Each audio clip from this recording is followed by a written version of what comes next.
Good evening. I'm very happy to be here, second time. I really enjoyed your city, your theater, the people last year when I came. I'm going to make a conference. A conference may be a boring thing. So I'll try not to make it so boring. And sorry for speaking only English. I'm now at this moment studying Greek, and I get very confused between Greek and Russian writing. No, I'm a composer, a retired person. I'm very happy at being so, and I will organize my conference in 3 parts. First one is to introduce myself, then to talk about musique concrète. What is it? What are the concepts? Why did it come to light? And then show you examples of machines, systems, ACOUSMONIUMs, and what musique concrète has brought to music after 70 years. So today we have been able, thanks to the Institut Français, to bring over the ACOUSMONIUM of the GRM. It's a very ancient tool that has been modernized through time. There are 25 ACOUSMONIUMs in the world. There are about 12 or 13 which are fixed ACOUSMONIUMs, which are installed already in rooms with fixed positions for the loudspeakers. But then there are many as this one, which have different amounts of loudspeakers. And we'll try to understand also the question everybody asks sometime is, do we need them all? So we'll try to get to that answer at the end. So I go back, I'll be there, but I'll be watching you. Don't fall asleep.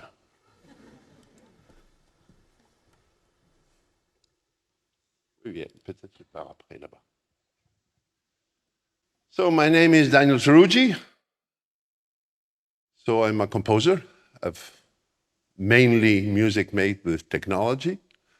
I was head of research at the INA, National Institute de l'Audiovisuel in France for 15 years, and director of the GRM until 2 years ago. Very happy to be there. I'm very happy to have all my ancient colleagues around me. And then I worked a lot in Europe, international archives, etc., etc. I'm a very complex person in terms of origins. I was born in Argentina, and these are my origins. None are from America, but mainly Teruggi, you may see it's an Italian name, and that's from my father's side, and then different mixtures. And I live in France since 1977. I show these 2 photos. On one, it's me, I like joking and playing around, but I can be a very serious person. So now don't be shocked. This is me in 1973. My first tape recorder, my first musical experiences. I was so proud of that machine. It cost a fortune in those days. This is my first discovering of computers. The brain between the potential brains. This is where I started learning what bits and bytes were. And I've worked a lot in research, sound representation, musical analysis, sound processing, preservation, and in 2016 I got a very important international medal from the SMPTE for my contributions to archival technology medal.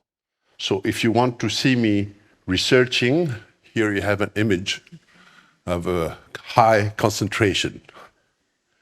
So before continuing, I would like to dedicate this conference. So this conference is dedicated to my colleagues.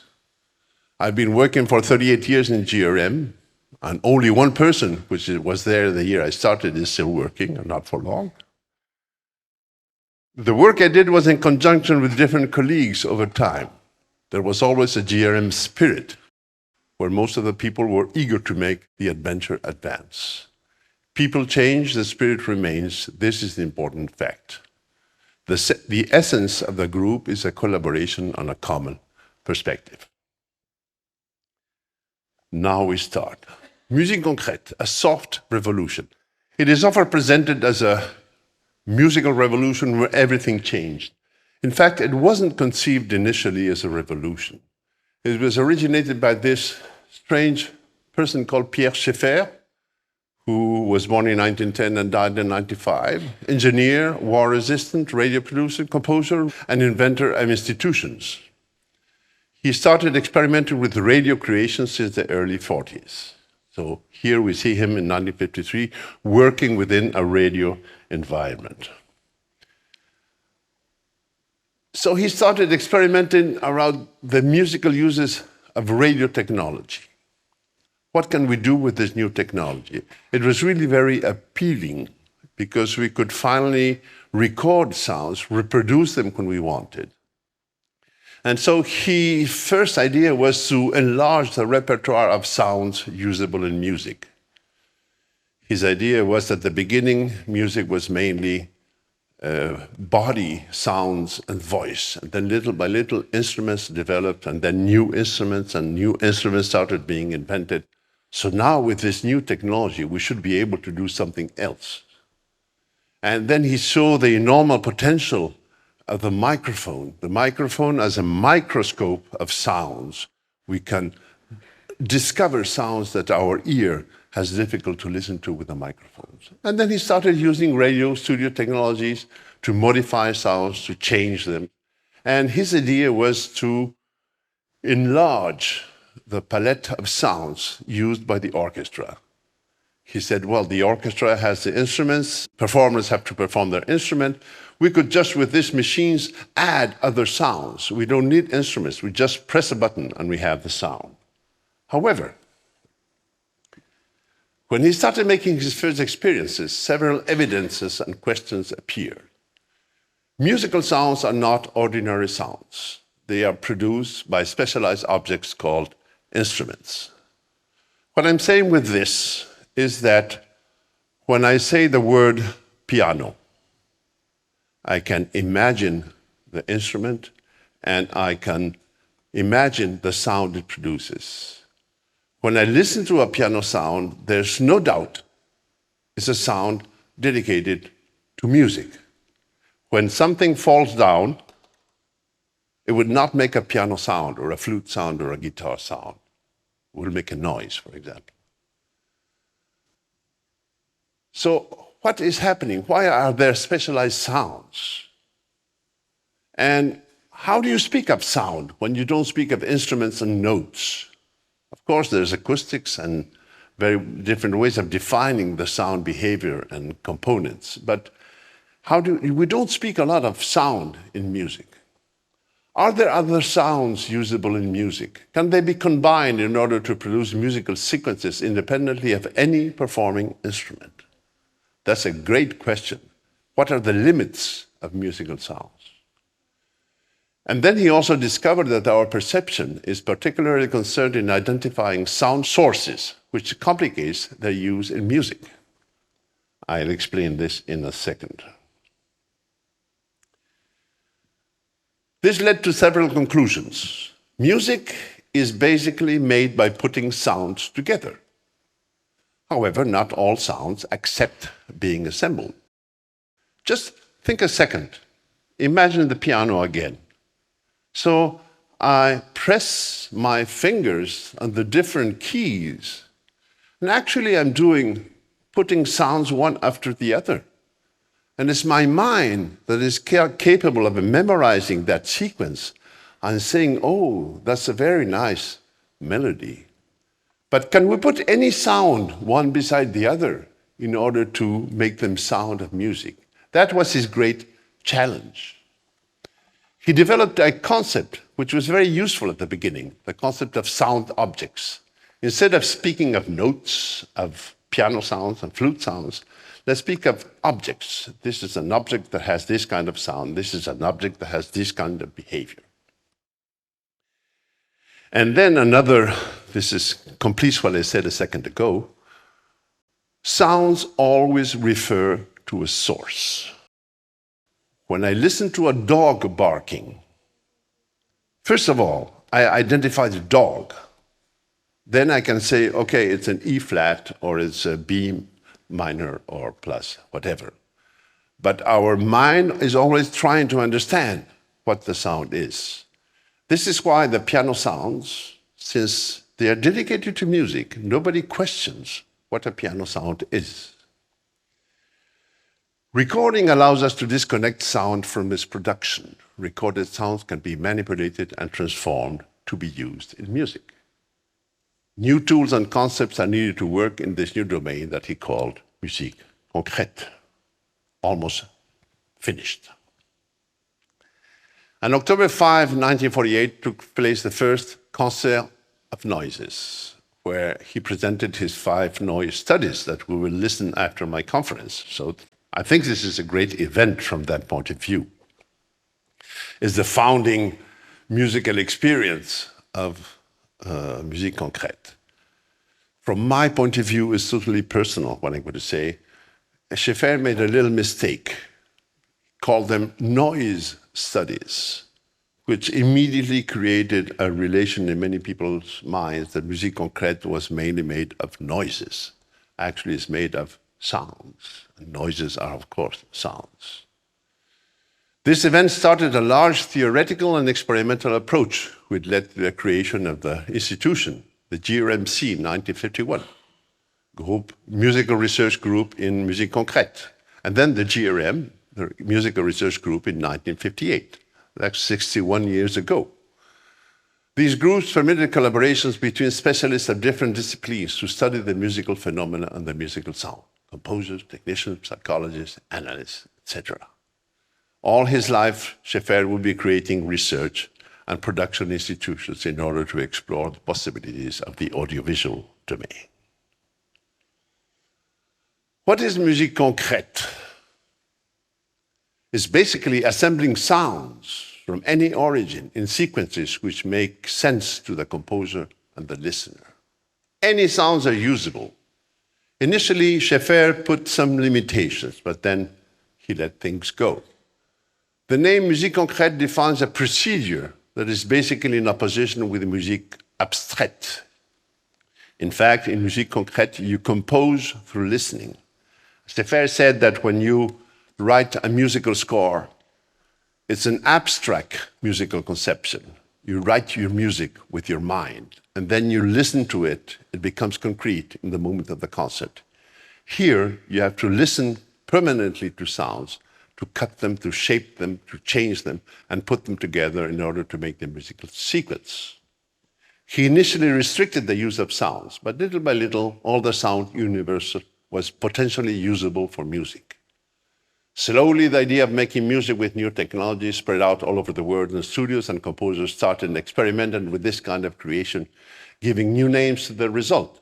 Elektronische Musik in Germany, tape music in the States, electroacoustic music a little bit everywhere, but mainly in, let's say, Latin countries, live electronics in the States, anecdotal music in France, and acousmatic music, which was one of our great tendencies in GRM. What were the consequences? This approach questioned the fundamental element of music, sound, and led to totally new ways of composing, new technologies, new philosophical trends, and new ways of presenting music. The GRM worked deeply on the concept of acousmatic music. So today we'll have a quick overview of technology, ideas, and performance. So ideas, we have seen a lot of them. There are much more, but I won't get into detail. Technology. Machines are the main actors in the history of 20th century evolution. Their evolution and improvements are the consequence of collaborations between composers and technicians. So here is a little bit comical photo with Schaeffer, totally concentrated for the photo, looking at a machine he invented. This is one of the first machines that were conceived in order to modify sounds. You cannot use sounds freely. You have to have tools to shape them, to change them, to modify, to adapt one sound to the other. So this was the first of a series of machines that existed since the beginning. We identify 5 technological ages the mechanical age, things that turn, electronic period, where you have transistors and these kind of elements, mainframe computing machines, which are huge systems. You will see a couple of them, personal computers, the ones all of us have, and more recently, the handheld devices, iPads, phones, and tablets, whatever. These are a series of machines invented mainly during the 50s and the 60s. This is the one we saw before. We have a complex series of pulleys and wheels going around, so a tape would be put there, and depending on a keyboard, the tape would go faster and slower. It would permit the sounds to be listened at a higher pitch or at a lower pitch to transpose sounds in frequency. This is a view of the general studio of the 50s. It's very awkward when you compare it to today's studios and machines. For example, in the middle you have the mixing desk here, which is made mainly with buttons, when today we have much more efficient, even physical ways to control sound. This is an essay for a multi-track machine, so 3 synchronized tape recorders that could record and play at the same time. This was used in a couple of works. It didn't have much success. It was a machine that weighed about 500 kilos and was impossible to transport to the concert hall, so it was left in the studio. This is a machine for making loops. This is from 1960. So there's a tape that turns with a wheel, and then you have different reading heads that can reproduce at different times the sounds that are recorded there.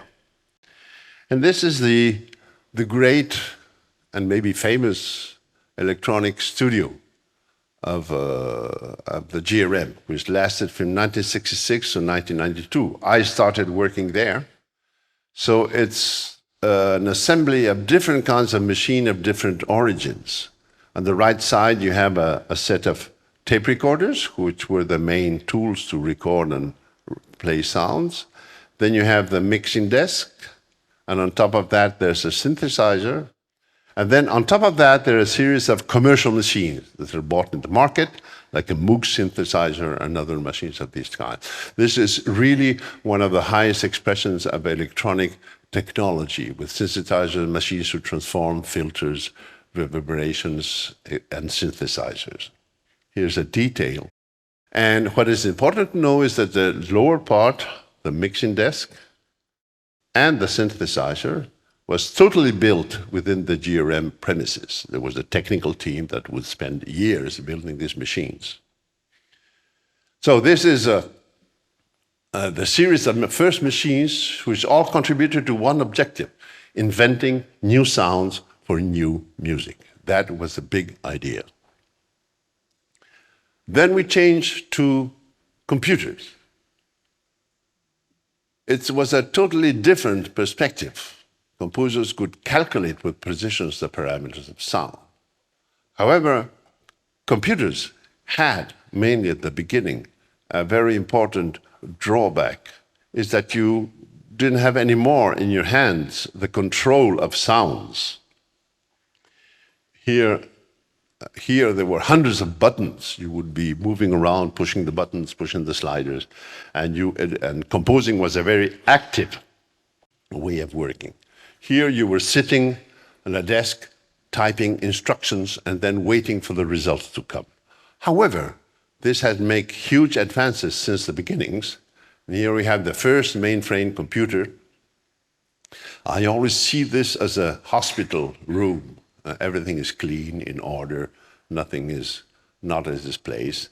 And these refrigerators here were the hard disks where you could put 10 megabytes of information inside. I mean, we thought it was wonderful. Then and this was the way you communicated with the machine. Answering questions, actually, more than writing instructions. The machine would ask you questions and you would introduce the answers, and then you would always get some kind of result, even if it wasn't very encouraging. Then in the 80s, we jumped to smaller computers and specialized devices for sound processing and transforming. This is a system which was finished in 1984 by this person called Jean-François Hélou, which was a mainframe computer, much smaller than the previous one, where you could control in real time sound. That was the great change. You could move a mouse, we discovered mouses, and you could obtain results by moving the mouse on top of a pad. Then it was the death of mainframe machines, and we jumped to personal computers. And we're starting to develop programs for sound processing. Sound processing has been one of the strongest trends in our activity, is taking an existing sound that you record and then transforming it, processing it. A little bit as a sculpture would change its sounds. So this is one of the first versions from 1994 to the most recent version of 2008, which maintains more or less the same look, but with much more possibilities and, of course, much more power than before. So this is the second period, and with this we enter in a totally new era of sound transformation.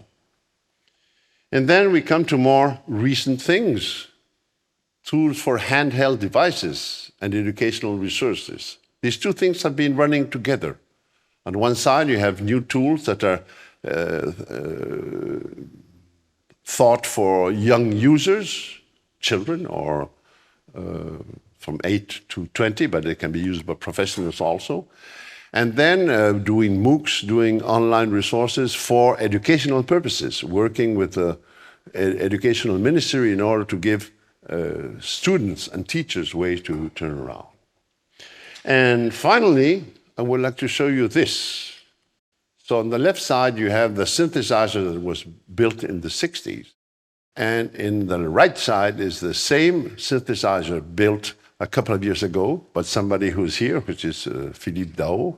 So he deconstructed the original synthesizer and reconstructed it, finding the original components, making the design, and making himself. It's an electronic device that can permit to reproduce the sounds that were made 40 years ago than the other synthesizers. Then in the domain of ideas, Schaeffer wrote a lot. He was a fruitful writer. And all his ideas are written, and he was very effective, and it was a wonderful writing. We have managed over time to translate to English some of his works, like In Search of a Concrete Musique. I recommend this book because I think you can also find it online. You can understand the original story of how everything began. He has a journal of the musique concrète, and he explains day by day how he little by little developed his ideas and came to the musical results. And then on the right side, the Treatise on Musical Objects, which is a 600-page book published in 1966, which condenses all Schaeffer's idea about sound, about music, about perception, about technology. He also dedicated a large part of his activity to audiovisual domain. And here's a book that hasn't been published called Communication Machines, Power and Communication. It's a very interesting work written in the 60s also, highly in advance and anticipating what is happening today. In parallel to these ideas, the GRM has done seminars, musical studies, radio production, CDs, online resources, analysis tools, in order to, at the same time that composers can work and create new music, have thought tools to develop new ideas and new trends in musical thinking. Another set is different, more contemporary books, a book by François Bonnet, Les mots et les sons, I think it's in English, yes. It's translated to English. A book by François de Lalande, which was a long-time collaborator of the GRM, analyzing music, why and how. And then Michel Chion, who wrote a wonderful book. This one is free online, the Guide des objets sonores, that explains a great part of the concepts that Schaeffer uses in his musique concrète books. So performance in space, an ancient concern. New music, new performance situation.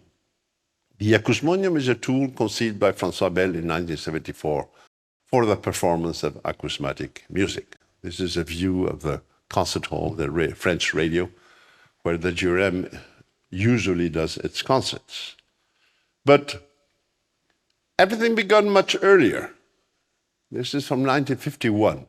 It's the first performance of one of Schaeffer's most important works that he composed with Pierre-Henry, called Symphonie pour un homme seul, and in which he said, we cannot go to a concert and listen music through a loudspeaker as if it were an orchestra. We have to do something on stage. So they developed this strange system, 1951, and you have, I'm going to go in the front, if you can put some light, please. So you can see my face every now and then. So, 1951, you were the audience, I am Schaeffer. There are 4 loudspeakers, one there, we only see one there at the left, then 2 at the rear, 1 on the top, 1 on the bottom. Not at the angles, as you may imagine. And he is surrounded by coils, electromagnetic coils. And he has another coil in his hand. So he moves to the right, he moves to the left, he moves to the top, he moves to the bottom. And so he gives the impression that sound is moving in the space. He also gives the impression that somebody is controlling what is happening. Somebody is at the command, like in a boat, in a ship. You need a captain. So he's the captain, and you can understand he's the captain. The people that are in the back see there's a captain there controlling a machine. You can't see the captain, but you know the captain is there. This is very important. Music is a human interaction between somebody who proposes something and other people who listen. So it is necessary to create a loop of confidence, a loop of knowledge between those who present and those who listen. I'm going back there.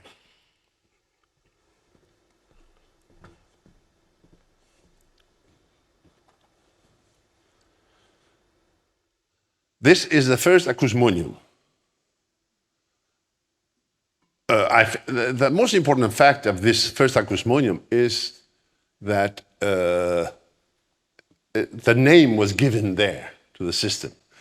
In fact, they put together all the loudspeakers they had around, a bunch of different loudspeakers, some were very bad quality, and they organized them in a kind of visual display, as you have them here in this room.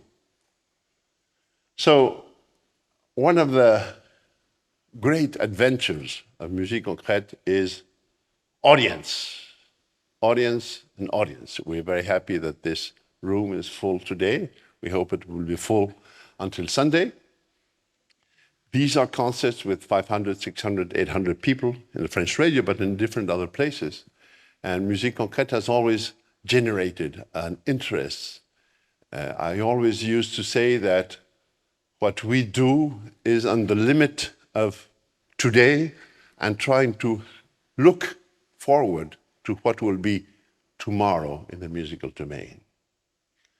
So we have audiences here, we have light settings, as you have here, that gives you a certain ambience. You feel more comfortable than if we put all the lights, which may be very disagreeable. And then, depending on the place, there are different configurations.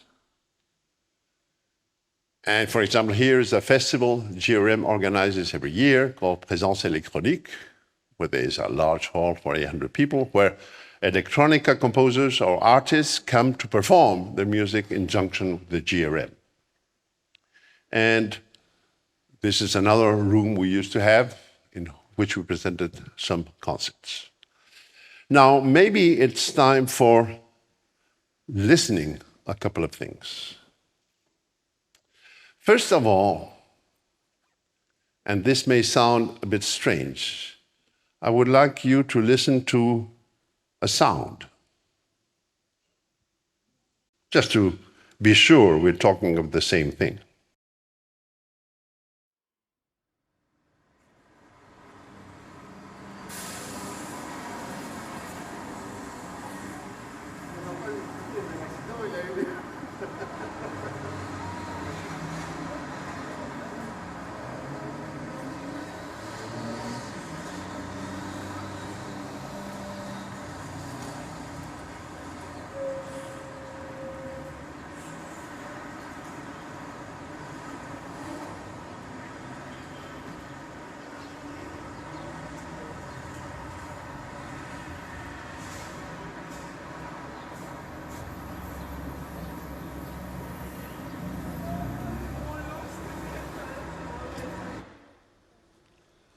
I go back to the front.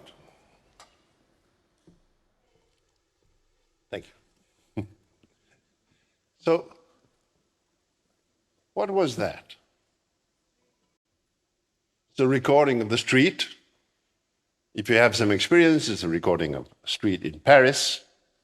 Why do I recognize it's Paris? Because it's a particular noise or sound the buses do when they go through. And if you have been listening more at the beginning, you listen to my voice, I'm saying something to somebody, then there's the normal street sounds and birds, etc., etc. So this is a sound. What is a sound? If I have to ask what a sound is, I will get many answers. A sound is a vibration of the air, transmitted by the air, that affects our ears. There's a very simple definition of sound. Sound is what I hear. If I don't hear, there's no sound. For example, I am listening to something. You're not listening to it. There's no sound for you, there's only sound for me. The sound is not strong enough. So whatever comes to my ears and then to my mind is sound. In the same logical of a strange question, what is noise? That is noise. That is noise. That is noise. Maybe. When I'm trying to sleep, and my neighbor plays Rachmaninoff, he's making noise. So noise is what bothers me. It's a psychological concept. So it is true that some sounds don't convey any information. So they bother my perception. And I can't listen really clearly. I couldn't listen really clearly what was happening there. Now, the last question is, what is music? Is that music? Not yet. Why not yet? What is missing? When I was a young boy studying by heart the books of theory, the first sentence was, music is the art of combining sounds. The art of combining sounds. In this, many years afterwards, I understood that they didn't mean the art in the concept, in the idea of an artist. Is more than an artisan. Somebody that knows how to put sounds together, which is what we do very well. Now, why could this be or not be music? So tomorrow, I will be playing my music. Tomorrow morning, I go to Nevsky Prospekt or Ostrovsky Square, which is a quiet place. I put 2 microphones, I record 20 minutes, and in the evening I come and present, Daniel Teruggi presents Ostrovsky 1. and you listen to the 20 minutes of my recording. Is it music or not? Yes, because I decided it was music. You may like it or not. You may leave after 10 minutes saying, oh, Teruggi, how boring. I hope you don't think that tomorrow. How boring, Teruggi, how can we? But it is a possibility of music. The same thing in art, in painting. How many times have we seen a painting and said, oh, I can do this. I can paint this. I could do it better than the guy even. But that's not the concept. The concept is what you decide is going to be music. This is a totally modern concept that started in the 60s, more or less, when all of a sudden there was a great freedom in creation. So you listen to your first sound. It wasn't a music. Now I'll make you listen to the second sound, which may be a music. I'm going to be back, so leave the light on.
So,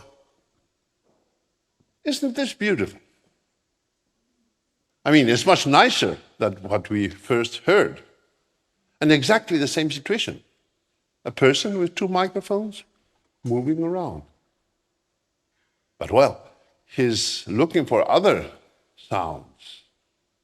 It's the middle of the night of a summer day, summer night, in southern France. So he's listening to all the animals there that are awake at night. And then he's talking. He's making comments about what he's listening. So immediately there is an exchange that is produced between you, who try to find out what are these sounds? What am I listening to? As somebody talking, he may be saying something very important. And then you get little by little in this situation. I must tell you, and that I'm almost finished, a little story about Russian.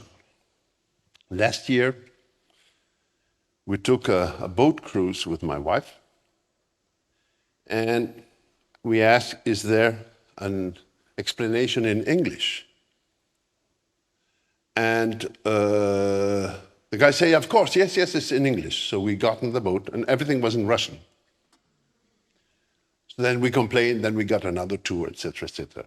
But if we went for a second tour, it was because when we were listening to the Russian, speaking by a very nice voice, and then all of a sudden he would say, Pushkin. And then he would start saying words. And we were so emotional. This must be poems by Pushkin. He's saying so beautiful sounds. Then when we went back and listened to it in English, there was no poetry at all. So your mind is capable of inventing things. So just to, before my end, a last sound where I'm actually inventing new sounds, new situations.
So now you know all you need to know. You're ready for the next music. So, musique concrète gave birth to the GRM. Do we still need it? GRM, I mean, not musique concrète. Pierre Schaeffer used to say that the GRM was an impossible but necessary institution. So it has lived already 61 years. I'm no more there. Very happy to see it still living, and I hope it will live for many, many years. Thank you very much.